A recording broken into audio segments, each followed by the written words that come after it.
one of the very first memories I have of being on stage. There was a play about Christmas time, and I only had one line. I remember being very upset. I was in this fake school bus that was made out of cardboard, and I had to turn out of the school bus and say, the malls were hopping, or something like that.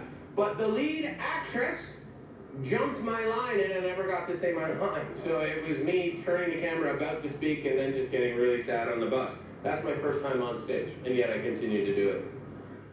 Oh, I don't even want to do this. It's true. And I don't mean tonight. I mean like as a career. I'm done. I don't even like it. I didn't even think I'd end up doing this. I think, I always thought I was going to be a social worker. That's what I thought I'd always be. Because everyone used to tell me, you're a good listener. You should be a social worker. You can listen to people's problems. You're a good listener. Then you realize that's not even a compliment. They just have exhausted their attempts to notice any strength that you might have in any area. They come up with, we've noticed you have the ability to hear sounds and process them as noise in your head. So you should be, and you run with it. You think, oh my God, what a compliment. When I was in college, back in Ottawa at Algonquin College, that's where I studied. Shut the fuck up. That's another reason I'm a bad peer counselor, right there. People cheer, and I go, no, my time.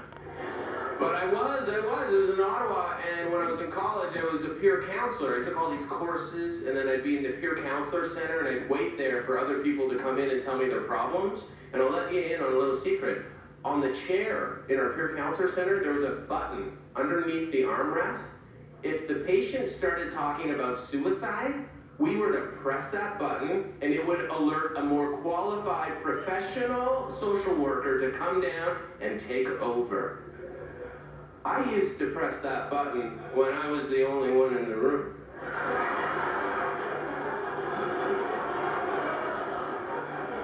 And they'd come down and say, what's wrong? And I say, can I please have a coffee? And they'd say, that's not what the button's for. And I'd say, if you don't get me a coffee, I'm gonna fucking kill myself. How's that sound? Am I using the button properly now? So I didn't get into that line of business. I'm not married either. I'm not going to get married. My friend Jason got married. Well, that used to be his name, Jason. Then he got married. Now his name's Jason. So I'm not going to get married.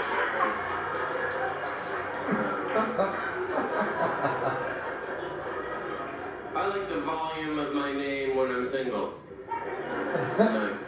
And that's an older joke. I've done that joke before, but the reason I did it again is because I've added to it for this reason. I did that joke at a show once, and by the way, I want to make something clear. I'm not reducing all women to that dated cultural stereotype of nagging a man, okay? It's just my friend Jason's wife, Lisa. That's it.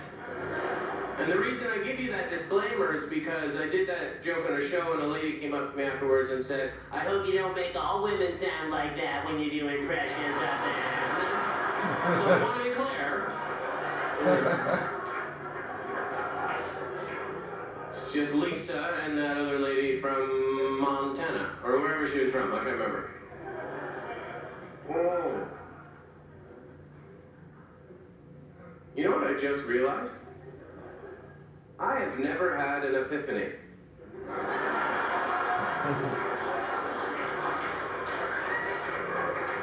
My entire life. You know, there was a time in my life when, and I'll be honest with you, there was a time in my life when I used to hang around with the wrong crowd. And then one day I just realized, wait a minute. I don't recognize any of you people.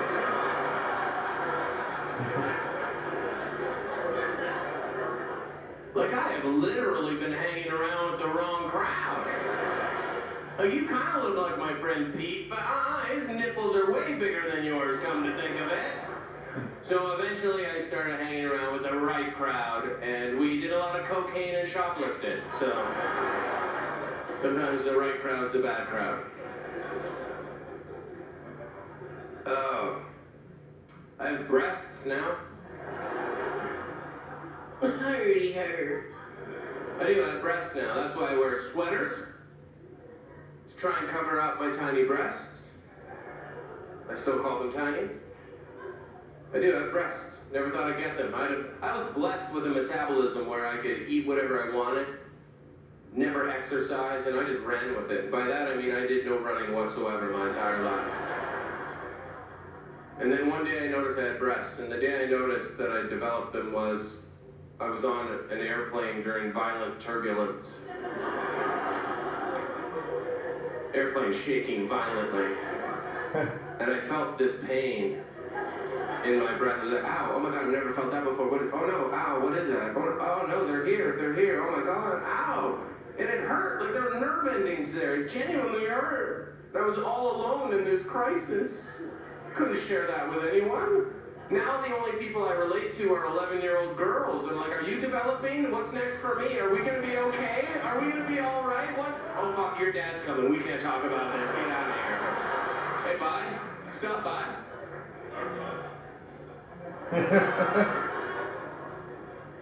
It's true, I have breasts. So now whenever I'm on an airplane and there's turbulence, I do this, and I stretch my skin back against my skeleton so that it doesn't jiggle up and down. Every time there's turbulence, I go, huh? But now I'm worried everyone else on the airplane is looking at me during turbulence thinking, look how brave that man is. Every time there's turbulence, he gets brave for us. He'll be our leader. If our airplane crashes on a jungle island, he'll be the one to lead us. He'll be the one to build a radio out of a coconut. No, I'll be using the coconut to make a bra, number one.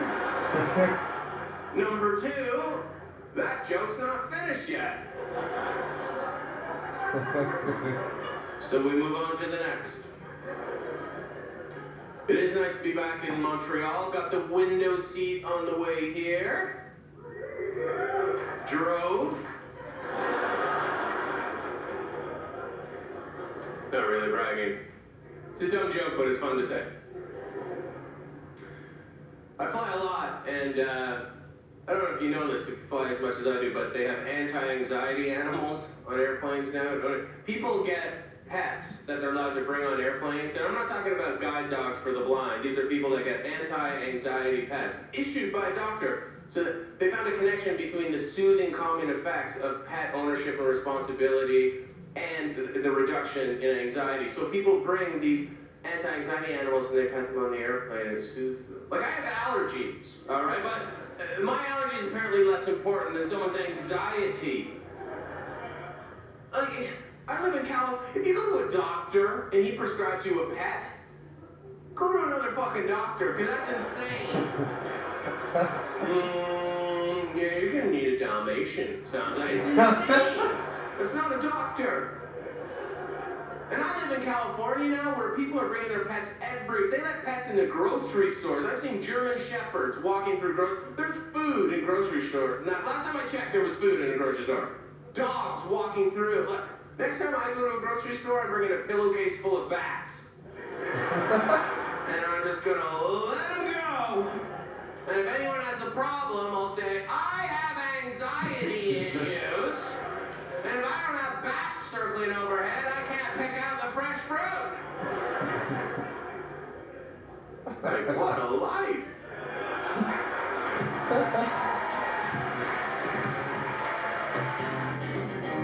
Your kid was conceived of Benihana's. I don't trust your decisions. You're not a good decision maker.